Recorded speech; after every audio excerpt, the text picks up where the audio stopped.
আমরা যখন আপনাদের কাছে ফ্রি মেডিকেল ক্যাম্প নিয়ে হাজির হয়েছি, কিন্তু ওই গত 17 বছর ওই স্বৈরাচার সরকার কখনো আপনাদের কাছে এসে জিজ্ঞেস করে নাই যে আপনারা কেমন আছেন, আপনারা ভালো আছেন না খারাপ আছেন, কখনো কিন্তু জিজ্ঞেস করে না। কিন্তু আমরা তো ক্ষমতায় নাই, আমরা সরকারে নাই, তারপরও আমি আপনাদের এলাকার সন্তান হিসেবে, ভাই হিসেবে, বন্ধু হিসেবে, একজন রাজনৈতিক কর্মী হিসেবে আমার কাছে মনে হয়েছে যে আপনাদের পাশে থাকা আমার জন্য এটা নৈতিক দায়িত্ব। সেই দায়িত্ব থেকে আমি আপনাদের পাশে এসে দাঁড়িয়েছি। আল্লাহ যতদিন আমাকে বাঁচিয়ে রাখে ইনশাআল্লাহ আমি আপনাদের পাশে থাকব। আমি আরেকটু বিষয় উল্লেখ করতে চাই যে আমাদের এই যে উর্দুভাষী যে ক্যাম্পগুলো রয়েছে সেখানে আপনাদের স্থায়ী বাসস্থানের এখনো বন্দোবস্ত হয় নাই। আমরা ইতিমধ্যে আমি আমাদের মাননীয় ভারপ্রাপ্ত চেয়ারম্যান জনাব তারেক রহমানের সাথে কথা বলেছি।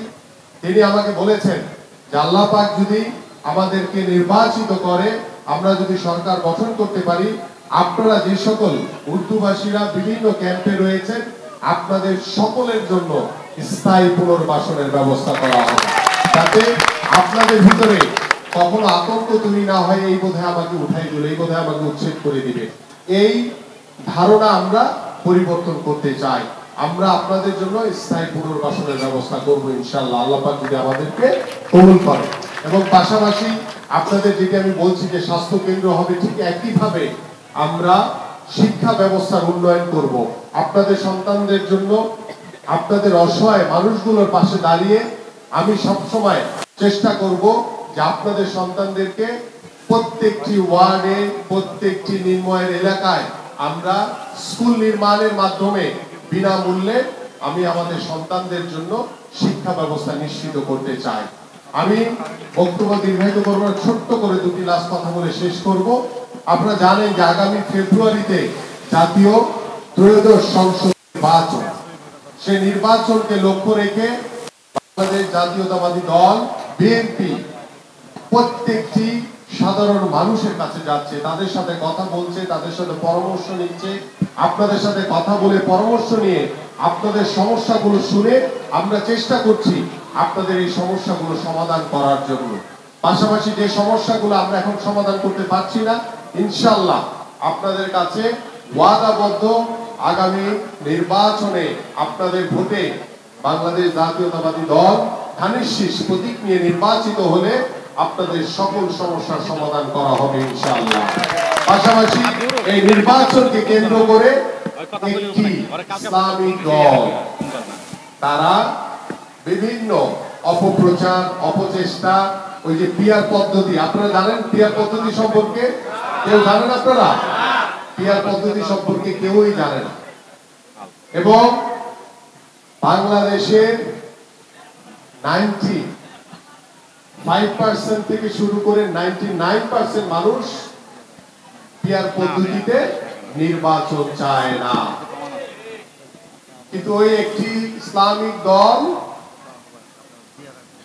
তারা পিয়ার পদ্ধতির কথা বলে, কারণ তারা জানে যে তারা তো জনগণের সমর্থন তাদের কাছে নাই। তারা বিভিন্ন প্রক্রিয়ার ভিতরে বিভিন্ন অপপ্রচার করে আরেকটি বিভিন্ন দলের বদনাম করে তারা চেষ্টা করে কিভাবে নিজেদের ভালো জায়গা তৈরি করা যায়। বাট এইভাবে কি ভালো জায়গা তৈরি করা যায়? আরেকজনের ক্ষতি করে কখনো নিজের উপকার হয়? কখনো উপকার হয় না, কারণ এটা সিদ্ধান্ত আপনারা দিবেন। আমরা দেখেছি বিভিন্ন জায়গায় ওই ইসলামিক দল ভোট চাওয়ার নামে বিভিন্ন বিশৃঙ্খল পরিবেশ তৈরি করছে। তারা বিভিন্ন বাসায় যাচ্ছে, আপনাদের বাসায় যাচ্ছে, গিয়ে বলতেছে যদি তাদেরকে ভোট দেন তাহলে জান্নাত কনফার্ম। নাউজুবিল্লাহ, এটা হতে পারে কখনো? এই জন্য আপনাদের সতর্ক থাকতে হবে। তারপরে বিভিন্ন জায়গায় তাফসীরের নামে গিয়ে মসজিদে মসজিদে রাজনৈতিক আলোচনা করা হয়। এটা কখনো মসজিদ, কখনো রাজনৈতিক আলোচনার জায়গা না। মসজিদ আল্লাহর ঘর, সেখানে শুধু ইসলামের কথা হবে, কোনো রাজনৈতিক কথা হবে না সেখানে। আমাদের সতর্ক থাকতে হবে প্রিয় উপস্থিতি, এবং আমরা বিশ্বাস করি আপনারা আমরা সকলে যদি ঐক্যবদ্ধ থাকি, কোনো ষড়যন্ত্রই আমাদেরকে আটকাতে পারবে না ইনশাআল্লাহ। আমরা সকল ষড়যন্ত্র মোকাবেলা করে আপনাদেরকে সাথে নিয়ে আমরা একটি সুন্দর বাংলাদেশ গড়ব।